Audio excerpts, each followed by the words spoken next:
میرے سرکار کی باتیں۔ اس جملے میں کامیابی اور ناکامی کا ایک معیار ہمارے سامنے آ رہا ہے جو ہمارے عام طور پر ذہنوں میں معیارات قائم ہیں کامیابی کے، ان سے بالکل مختلف ہے۔ ہم کسے کامیابی سمجھتے ہیں؟ جو زیادہ دولت مند ہے زیادہ کامیاب ہے،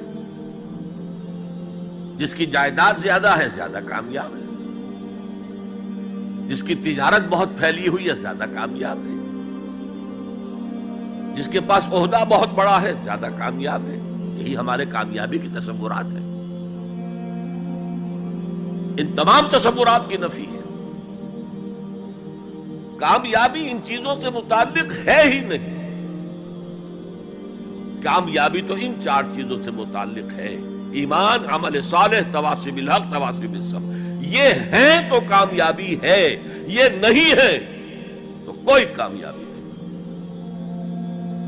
آپ کو سلطنت عرضی مل جائے کوئی کامیابی نہیں، دنیا بھر کی نعمتیں مل جائے کوئی کامیابی نہیں، جب تک کہ یہ چار چیزیں موجود نہ ہوں: ایمان اور عمل صالح اور تواصی بالحق اور تواصی بالصبر۔ اور اگر یہ چار چیزیں حاصل ہوں تو چاہے کوئی آپ کو جانتا بھی نہ ہو، چاہے آپ کسی کٹیا میں رہتے ہو، کوئی محل نہ ہو آپ کے پاس، چاہے آپ کو روکھی سوکھی بھی مشکل سے ملتی ہو، آپ کامیاب ہیں۔ یہ ذہن میں رکھیے، معیار جب تک ہمارا یہ نہیں بنے گا ہم اسلام کے راستے پہ چل ہی نہیں سکتے۔ اس لیے کہ انسان جو بھاگ دوڑ کرتا ہے، جو سعی کرتا ہے، دن رات محنت کرتا ہے، راتوں کو سوچتا ہے، پلاننگ کرتا ہے، وہ کامیابی کے حصول کے لیے۔ اگر کامیابی کے یہ تصورات ہیں تو انہی کے لیے بھاگ دوڑ کرے، دنیا میں گم ہو جائے گا۔ جیسے اقبال نے کہا کہ کافر کی یہ پہچان کہ آفاق میں گم ہے، اور مومن کی یہ پہچان کہ گم اس میں ہے آفاق۔ یہ معیار ہے در حقیقت، جیسے کہ حضور نے فرمایا صلی اللہ علیہ وسلم کہ بہت سے لوگ ایسے بھی ہوتے ہیں جو اگر کسی محفل میں جانا چاہیں تو بار نہ پا سکیں، انہیں اجازت ہی نہ ملے۔ اگر وہ کہیں رشتہ کرنا چاہیں تو کوئی انہیں رشتہ نہ دے۔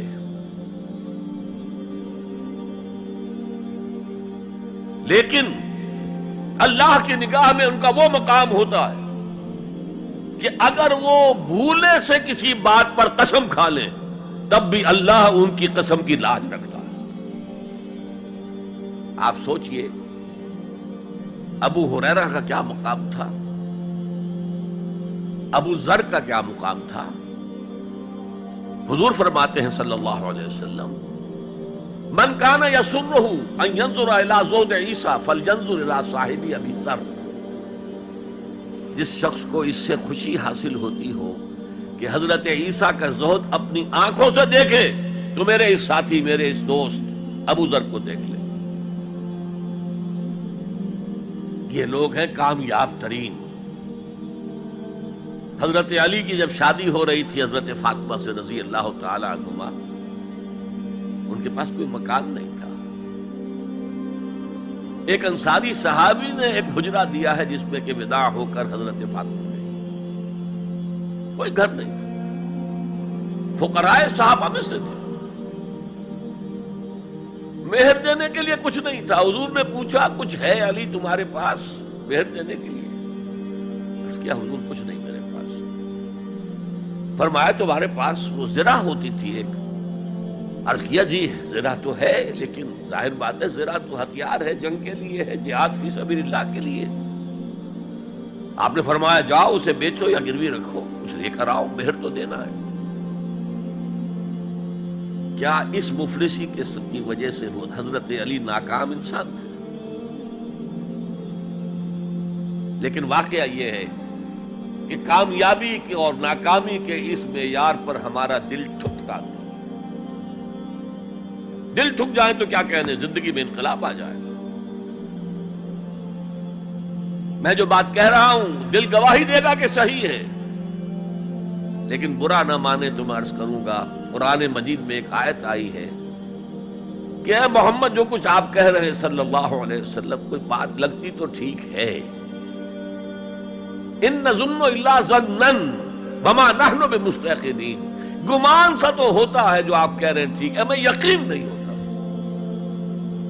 اور یقین جب تک نہیں ہوگا وہ آپ کی زندگی پر وہ اثر انداز نہیں ہو سکتا، وہ معیار کہنے کو ہم کہتے ہیں ہمارا آخرت پر ایمان ہے، اور آخرت کی زندگی ابدی زندگی ہے، اور اصل زندگی آخرت کی زندگی ہے، وَإِنَّ دَارَ الْآخِرَةَ لَهِيَ الْحَيَوَانُ، لیکن ہماری بھاگ دوڑ، ہماری سعی و جہد، کہاں سے کہاں ہم جاتے ہیں اچھے کیریئرز کی تلاش میں، اور ایک ملک کے اندر بھی ادھر جاؤ ادھر جاؤ، ادھر جا کر کو تلاش کرو، ملک سے باہر بھی عرب ممالک میں جاؤ، یو اے ای میں جاؤ، امریکہ میں جاؤ، اور کتنی خبریں آتی، کتنے لوگ مرتے ہیں انلیگل امیگریشن کی وجہ سے، پورے پورے جہاز ڈوب جاتے ہیں انلیگل امیگریشن، کس چیز کی تلاش میں؟ کیا اللہ یہاں رازق نہیں ہے، رزق نہیں دے سکتا؟ لیکن یہ کامیابی کی زندگی جس میں چمک ہو دمک ہو، اقبال کہتے ہیں کہ خرد کو خیرہ کرتی ہے، عقل کو خیرہ کرتی ہے چمک تہذیب حاضر کی، یہ صناعی مگر جھوٹے نگوں کی ریزہ کاری ہے، یہ جھوٹے رزقوں کی ریزہ کاری ہے، کوئی اس کی حقیقت ہی نہیں۔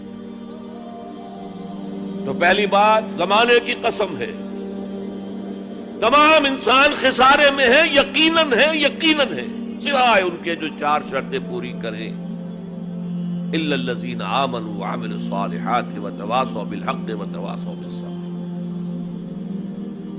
اب دوسری بات نوٹ کیجئے، یہ نجات کے منیمم تقاضے ہیں، اگرچہ میں یہاں نجات کا لفظ استعمال کر رہا ہوں، اول وہلے میں نجات پا جانا، قیامت کے دن ہی ہمارا اللہ تعالیٰ جو ہے ہمیں حکم دے دے جاؤ داخل ہو جاؤ جنت میں، ادخلوہا خالدین۔ وہ جو تصور ہے کہ اگر کسی کے دل میں ایمان ہے اور گناہوں کا پلڑا بھاری ہے نیکیوں کے پلڑے سے، تو وہ اپنی گناہوں کے بقدر سزا پا کر جہنم سے نکال کر جنت میں داخل کر دیا جائے گا، وہ میرا اس وقت موضوع نہیں ہے۔ اول پہلے میں نجات، میدان حشر میں نجات، وہ نجات جو ہے اس کے یہ منیمم لوازم ہے۔ کیوں؟ اگر کہا جاتا یقیناً ان لوگوں کے مراتب بہت عمدہ ہیں، بہت اونچے ہیں، بہت اعلیٰ ہیں، عرفہ ہیں، جو یہ چار شرطیں پوری کرے، تو اس کا مطلب کیا تھا کہ اس سے کم میں بھی گزارا ہو سکتا ہے، زیادہ اونچا رتبہ نہ صحیح، زیادہ اونچی جنت نہ صحیح، چھوٹی جنت ہی ہو جائے گی، لہذا اس سے کم پر بھی گزارا ہو سکتا ہے۔ لیکن یہاں کیا ہے؟ والعصر ان الانسان لفی خسر الا الذین آمنوا وعملوا الصالحات وتواصوا بالحق وتواصوا بالصبر۔ یہ تو منیمم تقاضا ہے، کم سے کم تقاضا ہے، لازمی تقاضا ہے، اس کے بغیر وہ فوری نجات ممکن نہیں۔ اب تیسری چیز، اور یہ ہمارے تصورات کی بڑی نفی کر دینے والی شے ہے، یہ چاروں شرطیں لازم ہیں، ہم سمجھ بیٹھے صرف ایمان سے نجات ہو جائے گی، اس سے بھی آگے ایمان ہو نہ ہو ہم مسلمان ہیں، محمد کے امتی ہیں صلی اللہ علیہ وسلم، نجات تو ہو ہی جانی ہے۔ یہی تصورات ہیں کہ جنہوں نے ہمیں بے عمل کر دیا ہے۔ جب بغیر کسی سعی کے، بغیر کسی محنت کے، بغیر کسی بھاگ دوڑ کے، بغیر کسی قربانی کے نجات حاصل ہو جائے تو کس کا دماغ خراب ہوا ہے کہ وہ محنتیں کرے، مشقتیں کرے، قربانیاں دے، اپنا خون دے، اپنا مال دے۔